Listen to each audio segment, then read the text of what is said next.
Jumpa lagi sobat, melanjutkan kisah Jejak di Balik Kabut karya Esa Mintarja untuk Anda semuanya. Selamat menikmati, salam sejahtera dan bahagia untuk Anda sekeluarga. Salam budaya.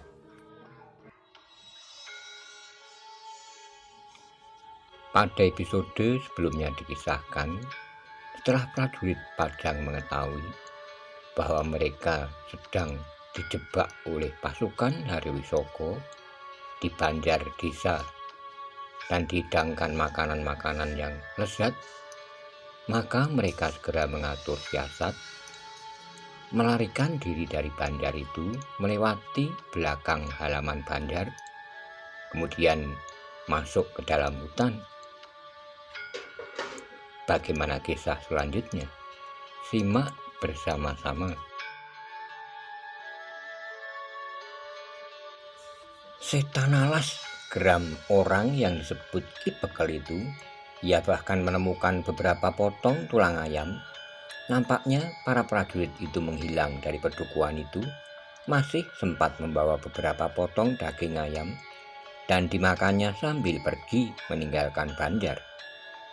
Ki Bekel pun segera merintahkan orang-orangnya untuk mengikuti jejak para prajurit Pajang itu. Jumlah mereka tidak sampai 100 orang, berkata orang yang disebut Ki Bekel itu. Tetapi prajurit-prajurit itu terdiri dari orang-orang gila. Mungkin mereka adalah orang-orang yang sudah diputuskan untuk dihukum mati karena kejahatan yang pernah mereka lakukan. Mereka akan mendapat pengampunan jika mereka bersedia ikut dalam gerakan yang gila itu. Tetapi pasukan itu dipimpin langsung oleh Ki Gede Pemanahan. Hanya Ki Gede Pemanahan yang berani memimpin kelompok penjahat yang seharusnya sudah digantung atau dipancung, atau bahkan dihukum picis atau hukum sula. Siapapun mereka, kita akan menghancurkannya. Bawa semua orang kita yang sudah dipersiapkan di perdukuhan ini. Semua sekitar 150 orang. Kita mempunyai kekuatan lipat 2 dari para prajurit itu. Orang-orang kita jurang jeru jumlahnya juga sekitar 150 orang. Tetapi mereka dihancurkan oleh pasukan Ki Gede Pemanahan itu. Mereka diserang dengan cara yang licik. Tetapi sekarang kita akan bertempur beradu dada. Demikianlah pasukan dari para pengikut Hariwisoko telah menelusuri jejak para prajurit Pajang. Sebagian dari mereka adalah orang-orang yang berhasil melarikan diri dari jurang jeru. Mereka masih belum dapat menghapus bayangan kekalahan yang pernah mereka alami di jurang jeru. Karena itu, sebelum mereka bertemu dengan lawan, maka punggung mereka sudah basah oleh keringat. Mereka mencoba untuk menguatkan hati mereka dengan setiap kali mengucap ulang kata-kata orang yang disebut Ki Bekel itu. Di jurang jeru, pasukannya diserang dengan licik oleh para prajurit Pajang. Mereka merunduk dengan diam-diam, meloncat dan menusuk dengan tiba-tiba kawan-kawannya yang belum siap. Sekarang pasukan para pengikut Hariwisoko itu memburu dan menyerang mereka saling berhadapan. Seorang pencari jejak berada di paling depan dengan obor di tangan. Orang itu mengikuti jejak prajurit Pajang yang keluar dari perdukuhan. Mereka mencar, berkata pencari jejak itu. Satu usaha untuk mengaburkan jejak mereka, ikuti jejak yang terbanyak. Pasukan yang besar itu pun kemudian bergerak mengikuti pencari jejak yang maju perlahan-lahan. Beberapa orang di antara mereka menjadi hampir kehabisan kesabaran. Tetapi mereka tidak dapat berjalan lebih cepat dari pencari jejak itu. Namun akhirnya orang-orang yang hampir tidak sabar itu berkata, mereka pasti pergi ke hutan. Jika kita tidak cepat, mereka mungkin sudah pergi lagi. Kita akan kehilangan makan malam kita. Mereka memang berjalan lebih cepat, tetapi setiap kali pencari jejak itu harus merunduk, mengamati jejak yang nampaknya semakin lama semakin banyak. Yang semula memencar mulai bergabung kembali. Kita tidak sangsi lagi. Mereka pasti berada di hutan itu.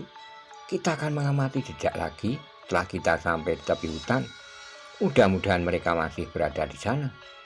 Matikan obor, kita jangan terjebak lagi. Bagaimana aku dapat mengamati jejak jika obor itu dimatikan? Tetapi kita tidak terlalu dungu dengan menunjukkan kepada para prajurit itu bahwa kita datang menghampiri mereka. Mereka tentu sudah memperhitungkan bahwa kita akan memburu, jawab pencari jejak itu. Tetapi tidak sedungu dengan obor di tangan. Akhirnya orang yang menyebut dirinya Ki Bekel itulah yang memerintahkan memadamkan obor. Pasukan para pengikut Haryo Wisoko bergerak lebih cepat. Mereka tidak mau kehilangan prajurit Pajang yang telah menghancurkan pasukan para pengikut Haryo Wisoko itu di Jurang Jeru. Ketika mereka kemudian mendekati hutan, maka mereka menjadi semakin hati-hati. Pencari jejak itu mencoba untuk melihat jejak para prajurit dalam kegelapan. Dicobanya untuk mengamati ranting-ranting pohon perdu yang patah, jejak kaki di tanah yang lembab.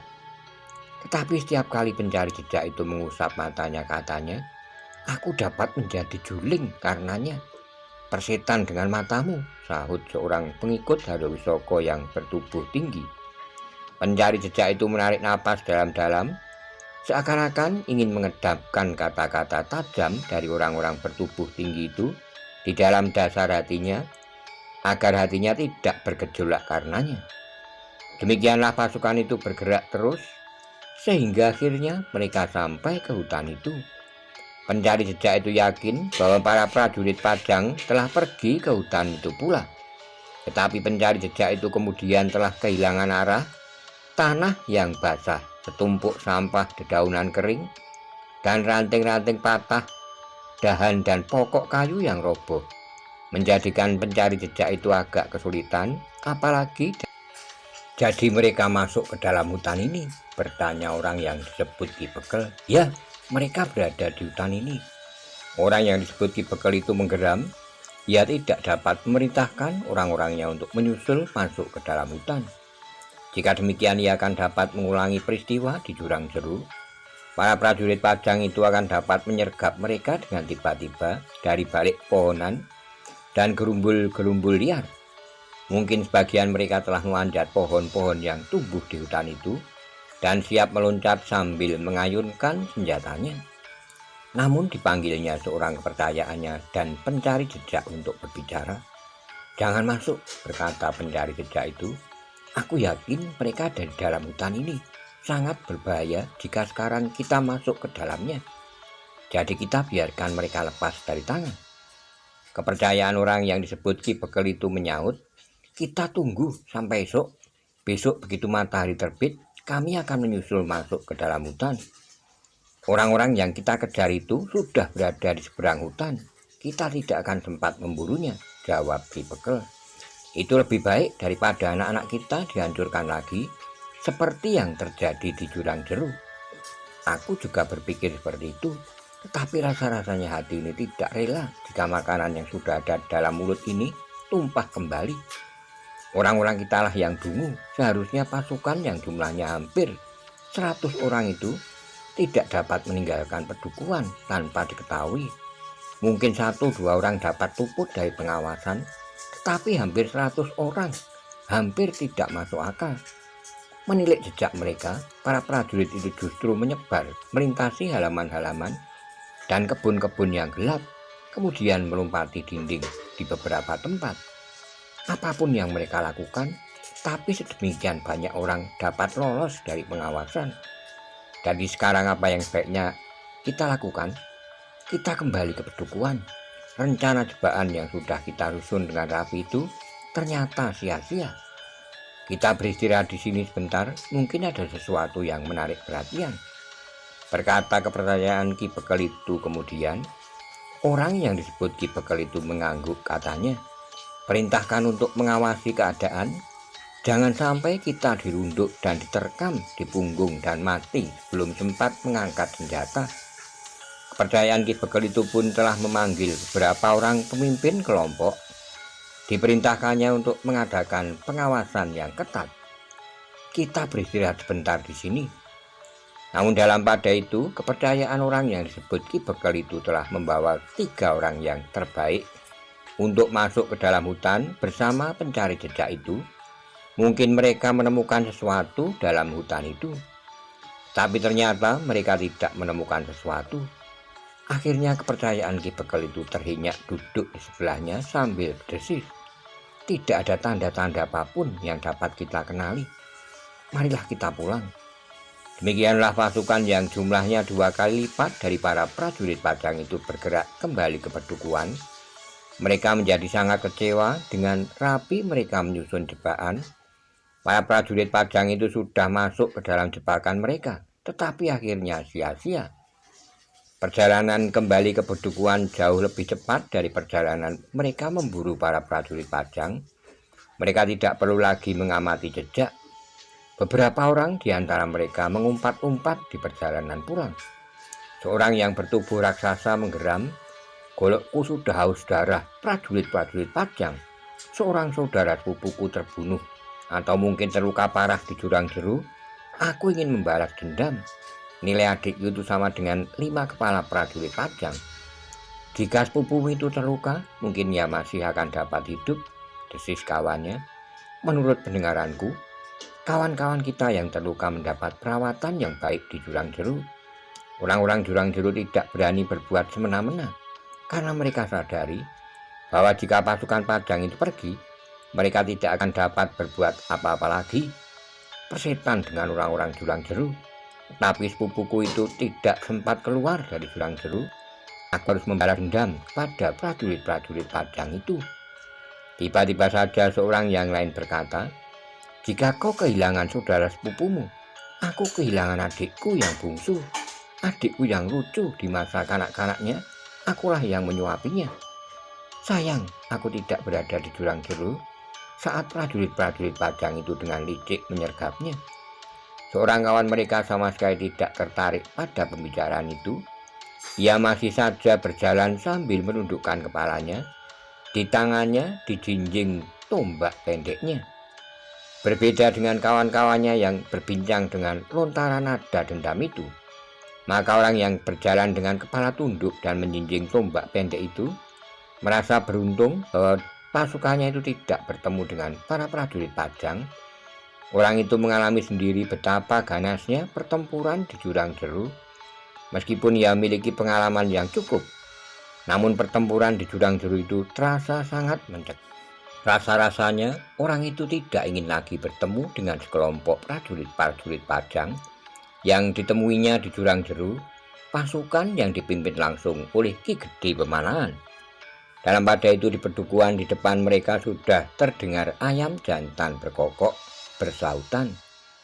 Meskipun malam masih gelap, tapi sudah mulai terasa suasana dini. Beberapa saat lagi fajar akan menyingsing. Seorang yang bertubuh gemuk menguap sambil berdesis, "Aku mengantuk sekali.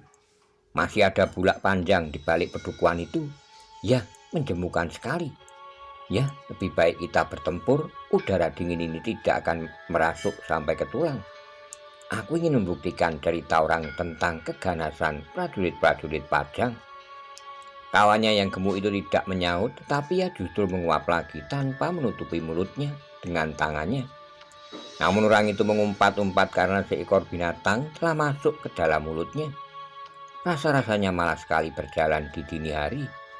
Jika saja mereka berada di Pedukuhan, maka mereka dapat tidur nyenyak, melingkar dengan selimut kain panjang. Namun yang tidak mereka duga-duga telah terjadi.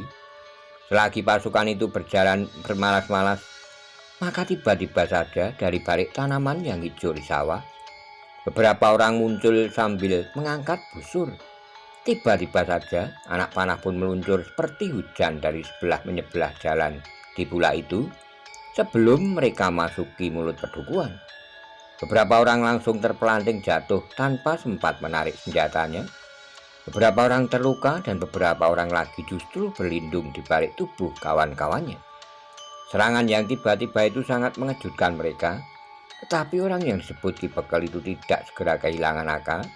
Dengan lantang ia pun berteriak, "Masuk ke Pedukuhan, cepat!" Orang itu tidak berpikir panjang. Dengan memasuki Pedukuhan, maka serangan anak panah itu tidak akan dengan mudah mengenai tubuh mereka. Dengan serta merta, pasukan itu pun bergerak ke Pedukuhan yang tinggal beberapa langkah di hadapan mereka. Sementara itu serangan beberapa orang dari sebelah menyebelah jalan itu masih saja berlangsung. Orang yang disebut Ki Bekel itu pun telah berlari masuk regol pedukuhan. Demikian ia terlindung, maka ia pun berteriak, menyebar, dekati mereka dari beberapa arah. Berhati-hatilah terhadap orang-orang gila yang menabur anak panah itu. Orang-orang yang berada di bawah perintahnya itu pun segera menyusup ke dalam pedukuhan. Mereka melompati dinding halaman dan menyebar. Mereka harus mengambil ancang-ancang untuk menyerang orang-orang yang bersenjata busur dan anak panah itu. Jumlah mereka tidak terlalu banyak, berkata orang yang disebut Ki Bekel itu. Bukan jumlah mereka tidak terlalu banyak, tapi agaknya hanya sebagian kecil saja dari mereka yang membawa busur dan anak panah. Berhati-hatilah, prajurit Pajang yang gila itu telah mendahului kita dan menunggu kita di sini. Jumlah mereka tidak terlalu banyak, kekuatan kita 2 kali lipat. Ternyata mereka terlalu bodoh untuk menunggu kita di sini, sehingga kita mendapat kesempatan untuk menghancurkannya. Dalam waktu dekat anak buah orang yang disebut Ki Bekel itu telah menyebar. Mereka bersiap untuk berlari menyerang orang-orang yang berada di sawah dan menyerang mereka dengan anak panah. Namun dalam pada itu beberapa orang di antara mereka telah terbaring diam di tengah jalan, beberapa langkah dari mulut jalan itu. Yang lain masih sempat mengerang, sedang ada pula di antara mereka yang masih berusaha merangkak masuk regol pedukuhan. Sementara anak buah Ki Bekel itu memencar, masih saja meluncur beberapa anak panah ke arah mereka. Tetapi anak panah itu tidak berbahaya lagi. Dinding pedukuhan serta pepohonan merupakan pelindung yang baik. Para prajurit Pajang itu benar-benar sudah menjadi gila, berkata salah seorang di antara mereka. Mereka masih saja menyerang dengan anak panah pada pedukuhan kita sekarang. Serangan-serangan yang masih saja meluncur dari sawah itu memang menimbulkan kecurigaan. Orang yang disebut Ki Bekel itu, rasa-rasanya para prajurit Pajang memang tidak terlalu bodoh untuk menyerang terus setelah para pengikut Haryawisoko itu berada dalam dinding pedukuhan. Apakah mereka ingin menahan agar kita tidak menyerang mereka? Desis kepercayaan orang yang disebut Ki Bekel itu. Mungkin, tetapi itu satu sikap yang dungu. Tetapi ada maksud lain, berhati-hatilah. Namun para pengikut Haryawisoko itu tidak sempat mengurai peristiwa itu lebih lanjut. Ketika serangan-serangan anak panah dari sawah itu menjadi semakin deras, maka tiba-tiba saja satu-satu para pengikut Haryawisoko terlempar jatuh dengan luka menembus jantung. Para prajurit Pajang sempat merunduk mereka justru saat perhatian mereka tertuju pada prajurit Pajang di tengah-tengah sawah. Tikaman dari belakang yang tiba-tiba itu memang sangat mengejutkan. Beberapa orang tidak sempat membela diri. Sementara itu gelombang serangan yang lebih besar terhadap para pengikut Haryawisoko itu memang sempat menjadi bingung. Tiba-tiba saja para prajurit Pajang itu telah berada di antara mereka tanpa jarak. Pertempuran pun segera terjadi dengan sengitnya. Tetapi ketidaksiapan para pengikut Haryawisoko sangat berpengaruh.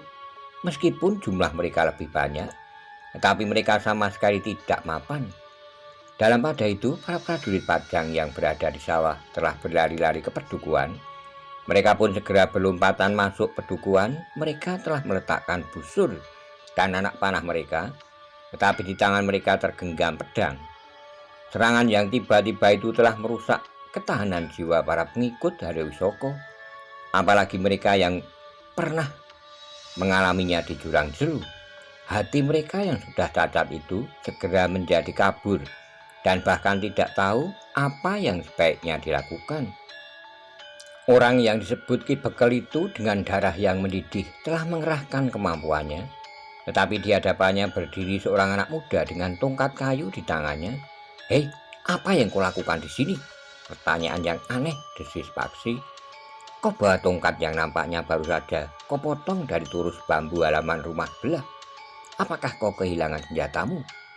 Bukankah di medan pertempuran ini banyak tergolek senjata yang terlepas dari tangan mereka yang terbunuh atau terluka berat? Aku sudah terbiasa dengan tongkatku ini. Nampaknya kau memang sedang membunuh diri." Tiba-tiba Paksi itu pun menggeram. "Menyerahlah, kau masih mempunyai kesempatan." Bukankah kau pemimpin dari pasukanmu yang sedang mengalami kesulitan ini? Persetan dengan kelicikanmu di jurang jeruk, kalian merunduk dari persembunyian seperti seekor ular. Kenapa prajurit Pajang tidak berani menyerang beradu dada? Kenapa kau berusaha menjebak kami? Apakah itu bukan satu perbuatan yang licik? Persetan, tataplah langit untuk yang terakhir kalinya. Sebentar lagi Fajar akan merekah, tetapi kau tidak akan sempat melihatnya. Paksi tidak menjawab, tetapi tongkatnya mulai berputar. Demikianlah mereka pun segera bertempur.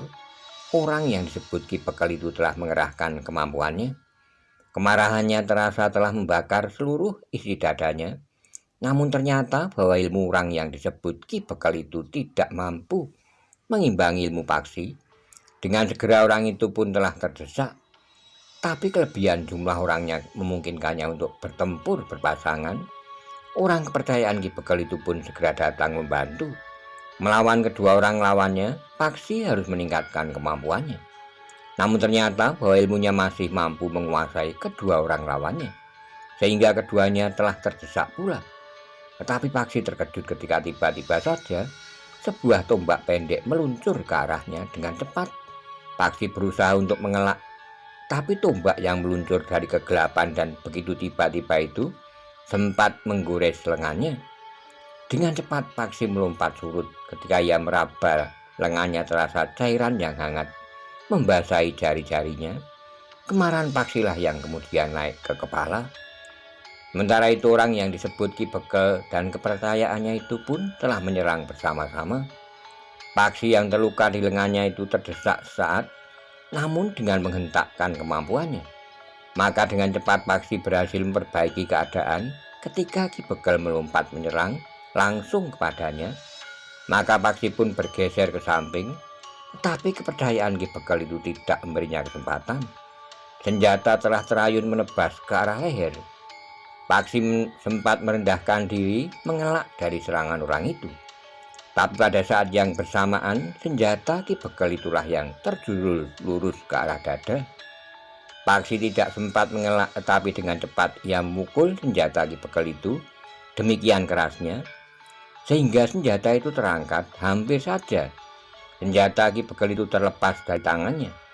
Dengan susah payah ia mempertahankan senjatanya itu, sementara tangannya terasa sangat pedih. Paksi tidak melepaskan kesempatan itu. Tongkatnya pun terayun dengan derasnya, bahkan oleh kemarahan yang membakar jantungnya. Maka Paksi telah menghentakkan seluruh tenaganya. Tongkat Paksi itu telah menghantam lambung orang yang disebut Ki Bekel itu. Terdengar Ki Bekel itu mengaduh kesakitan. Namun ketika Ki Bekel itu sedang membungkuk sambil menekan lambung yang terasa sakit, maka tongkat Paksi telah mukul tengkuk Ki Bekel itu. Ki Bekel itu pun jatuh tersungkur tanpa sempat menggeliat. Ki Bekel itu pun telah mengembuskan napasnya yang terakhir. Agaknya tulang tengkuknya telah dipatahkan oleh tongkat Paksi.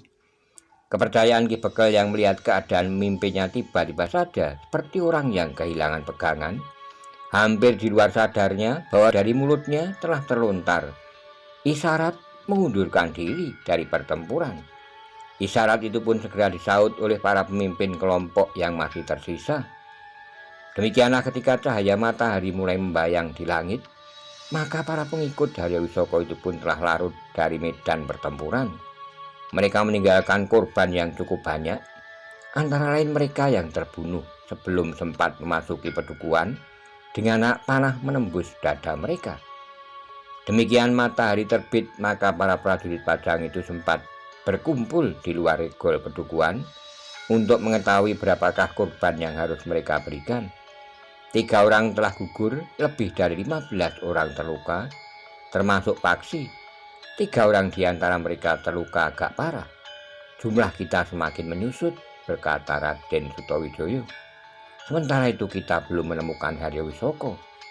Yang memimpin pasukan ini bukan Haryawisaka, berkata Paksi, yang telah mengakhiri perlawanan orang yang disebut Ki Bekel itu.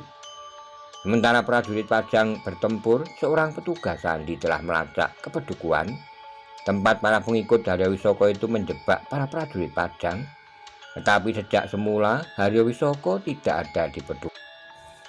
Tetapi menurut keterangan seorang prajurit yang terluka yang dapat tertangkap, Haryo Wisoko memang ada di pedukuhan itu. Namun pada saat terakhir, Haryo Wisoko dikawal oleh 10 orang pengawal khususnya telah meninggalkan pedukuhan itu. Seperti di jurang jeruk, maka prajurit Pajang itu telah menghubungi penghuni pedukuhan itu. Mereka menitipkan para pengikut Haryo Wisoko yang terluka dan tidak dapat melarikan diri dari pertempuran. Dibantu oleh para penghuni pedukuhan, maka prajurit Pajang itu telah memakamkan kawan-kawan mereka yang gugur serta para pengikut Haryo Wisoko yang terbunuh. Apakah kita akan menyusul para pengikut Haryo Wisoko di pedukuhan tempat mereka berusaha menjebak kita? Bertanya Pangeran Benowo kepada Raden Sutawijaya. Tidak, kita tidak akan menyusul mereka. Kita akan menunggu di sini. Kita percayakan arah perjalanan kita selanjutnya pada para petugas sandi. Lalu kita akan pergi kemana? Kita akan tinggal di sini semalam. Sementara para petugas sandi akan mencari arah kemana kita akan pergi. Ki Gede Pemanan pun kemudian telah merintahkan seluruh pasukan itu untuk beristirahat di pedukuhan itu. Sebenarnya lah para penghuni pedukuhan termasuk Ki Bekel menjadi cemas atas peristiwa yang terjadi di pedukuhannya. Tetapi seperti kepada orang-orang di jurang jeruk, Ki Gede Pemanan minta agar orang-orang pedukuhan itu bersikap baik terhadap para pengikut Haryo Wisoko. Mereka memang memberontak, tetapi kami tidak dapat membantai mereka yang terluka. Biarlah mereka kalian rawat dengan baik agar kawan-kawan mereka tidak menendam. Sedangkan kawan-kawan kami yang terluka akan tetap bersama kami. Kami tidak dapat meninggalkan mereka di sini. Tapi ada di antara mereka yang terluka parah. Apa boleh buat?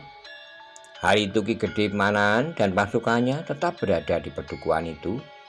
Ki Bekel di pedukuhan itu pun telah menyediakan makan dan minum bagi para prajurit Pajang serta bagi orang-orang yang terluka. 2 orang tabib berusaha merawat orang-orang yang terluka itu. Seperti pesan Ki Gede Pemanan kepada Ki Bekel, maka orang-orang pedukuhan itu bersikap baik terhadap para pengikut Haryo Wisoko yang terluka agar mereka tidak menendam kepada para penghuni pedukuhan itu. Lewat tengah hari barulah para prajurit dapat beristirahat. Tetapi Raden Sutawijaya tidak ingin pasukannya yang dirunduk oleh para pengikut Haryo Wisoko. Karena itu, maka beberapa orang prajurit bergantian mengawasi setiap penjuru di luar pedukuhan. Bahkan di malam hari, para pengawas itu selalu berada tempat mereka bergantian. Tapi para pengikut Haryo Wisoko yang parah itu tidak datang untuk menyerang kembali para prajurit Pajang yang ada di pedukuhan itu. Dalam pada itu di tengah malam seorang petugas sandi telah datang memberikan laporan bahwa pasukan Haryo Wisoko telah meninggalkan pedukuhan yang direncanakan untuk menjebak para prajurit Pajang. Mereka bergabung dengan kelompok kecil pasukan Haryo Wisoko yang lain, tapi agaknya mereka tidak berniat untuk mengadakan serangan balasan. Tapi kami mohon pasukan ini jangan bergerak dahulu esok pagi. Kenapa? Bertanya Raden Sutawijaya. Ada gerakan pasukan lain, Raden. Pasukan lain? Maksudmu? Pasukan baru dari para pengikut Haryo Wisoko yang dipimpin langsung oleh Haryo Wisoko? Tidak, Raden. Kami belum tahu pasti, tetapi bukan pasukan Haryo Wisoko. Mungkin mereka orang-orang dari perguruan yang tentu saja masih belum dapat melupakan cincin kerajaan yang mereka cari itu. Berapa kekuatan mereka? Kami belum tahu. Kawanku itu sedang mencari keterangan lebih jauh, tapi sebaiknya pasukan ini tetap berada di sini. Raden Sutawijaya mengangguk-angguk. Katanya, baiklah, besok kita masih akan berada di sini. Kami menunggu perkembangan keadaan. Tapi petugas sandi itu pun kemudian telah minta diri lagi untuk meninggalkan pedukuhan untuk mencari keterangan. Kau dan kawan-kawanmu juga perlu beristirahat. Jangan terlalu letih, jaga ketahanan wadakmu. Tidak apa-apa, Raden, kami sudah terbiasa. Dalam keadaan yang lain, kau tentu tidak sesibuk sekarang. Padahal kesibukanmu bukan sekedar mengerahkan tenaga wadakmu, tapi juga penalaranmu. Sedangkan taruhannya adalah nyawamu.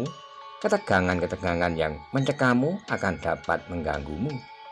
Jika keadaan memungkinkan, kami akan beristirahat dimanapun kami sedang berada. Raden Sutawijaya tidak dapat menahan prajurit Sandi itu. Sejenak kemudian prajurit Sandi itu sudah pergi lagi meninggalkan Pedukuhan. Malam itu Raden Sutawijaya dan Pangeran Benowo telah menemui Ki Bekel dan memberitahukan bahwa pasukannya akan menunda keberangkatannya. Silahkan Raden, silahkan, kami sama sekali tidak merasa berkeberatan. Tetapi selama kami di sini, kami menjadi beban Ki Bekel. Tidak apa-apa Raden, kami masih mempunyai persediaan cukup di lumbung-lumbung kami. Terima kasih atas kebaikan. Dalam pada itu, para petugas Sandi pun telah menjalankan tugas mereka dengan baik. Mereka berusaha untuk mengetahui gerakan pasukan yang semula tidak mereka kenal itu. Pasukan itu tentu bukan pasukan para pengikut Haryo Wisoko. Sementara itu para petugas Sandi itu pun telah berhasil melacak pasukan Haryo Wisoko pula. Namun agaknya pasukan Haryo Wisoko sudah mengetahui bahwa ada gerakan lain yang berkeliaran di daerah itu. Pasukan Haryo Wisoko yang telah bergabung itu menempati sebuah pedukuhan yang cukup besar. Para petugas Sandi mendapat keterangan bahwa pasukan itu dipimpin langsung oleh Haryo Wisoko. Dua orang prajurit Sandi yang datang menghadap Raden Sutawijaya di hari berikutnya menjelang senja telah melaporkan keberadaan pasukan itu. Tapi kami mohon Raden tidak membawa pasukan ini mendekati pasukan Haryo Wisoko. Kenapa? Nampaknya pasukan yang masih belum kita kenal itu sedang berusaha mengenali pasukan Haryo Wisoko. Jika kedua pasukan itu bergabung, maka sebaiknya kita urungkan niat kita untuk menangkap Haryo Wisoko. Kenapa? Pasukan itu akan menjadi pasukan yang besar dan kuat. Apakah kita perlu melarikan diri? Bukan melarikan diri, Raden, tapi kita tidak seperti serangga yang menyurukkan kepala kita ke dalam api. Jika kita mengambil sikap itu, sama sekali bukan karena ketakutan, tapi atas dasar perhitungan nalar yang wajar. Raden Sutawijaya menarik napas dalam-dalam. Para petugas Sandi itu yang berlangsung menyaksikan pasukan yang dikatakannya, merekalah yang sepantasnya memberikan penimbangan apakah pasukan kecil itu berani mengambil langkah atau tidak. Karena itu Raden Sutawijaya tidak membantah. Ia harus mempercayai petugas Sandi yang sudah berpengalaman itu. Ketika hal itu kemudian dibicarakan oleh Raden Sutawijaya dengan Pangeran Benowo dan Paksi, maka mereka pun telah mengambil keputusan untuk tidak bergerak lebih dahulu. Dan ketika keputusan itu disampaikan kepada Ki Gede Pemanahan, maka Ki Gede pun menyetujuinya. Sambil memberi kesempatan kepada prajurit-prajurit Pajang itu beristirahat, maka pasukan Pajang menunggu perkembangan keadaan. Sementara itu yang terluka mendapat perawatan yang sebaik-baiknya. Ki Bekel dan orang-orang Pedukuhan itu pun berusaha untuk melayani para prajurit dengan sebaik-baiknya. Mereka mencukupi segala kebutuhannya, terutama makan dan minum mereka. Sementara itu beberapa orang pengikut Haryo Wisoko yang terluka pun mendapat perawatan yang baik pula. Raden Sutawijaya, Pangeran Benowo dan Paksi yang harus menunda gerakan mereka mendapat kesempatan untuk berbicara dengan para pengikut Haryo Wisoko yang terluka. Seorang yang berwajah jernih berkulit kuning dan sikapnya merendah telah dipanggil oleh Raden Sutawijaya untuk melakukan pembicaraan khusus, ditunggui oleh Pangeran Benowo dan Paksi. Jadi kau sendiri belum pernah bertemu dengan Haryo Wisoko? Sudah Raden, maksudku setelah Haryo Wisoko lari dari tahanan. Belum Raden. Jadi siapakah yang selama ini memimpin pasukanmu? Ki Manon. Tapi menurut Ki Manon, Haryo Wisoko ada di pasukan yang lain, juga pasukan yang kecil saja yang bergerak dengan cepat. Hari ini Haryo Wisoko berada di sini, besok Haryo Wisoko sudah berada di tempat yang jauh. Bahkan kadang-kadang Haryo Wisoko dalam saat yang bersamaan berada di dua tempat yang terpisah. Kau mulai mendongeng. Aku bukan anak-anak yang berangkat tidur. Katakan yang sebenarnya, di mana Haryo Wisoko bersembunyi? Aku tidak tahu Raden, sungguh aku tidak tahu. Hanya orang penting yang mengetahuinya. Bahkan aku tidak tahu ketika Haryo Wisoko dan pasukan kecilnya bermalam di pedukuhan yang sama dengan pedukuhan tempat kami tinggal untuk beberapa hari. Baru kemudian aku mendengar bahwa yang lewat bersama pasukan kecil itu adalah Haryo Wisoko. Raden Sitowijaya menarik napas dalam-dalam. Ia mempercayai orang itu. Nampaknya orang itu jujur dan tidak mengada-ada. Dalam pada itu Paksi pun telah bertanya pula, "Kau pernah bertemu dengan atau sekedar mengetahui seorang tumenggung yang bernama Tumenggung Sarpo Biwodo?" "Aku pernah mendengar namanya, tapi aku belum pernah mengenal ia berada dalam pasukan kecil itu pula."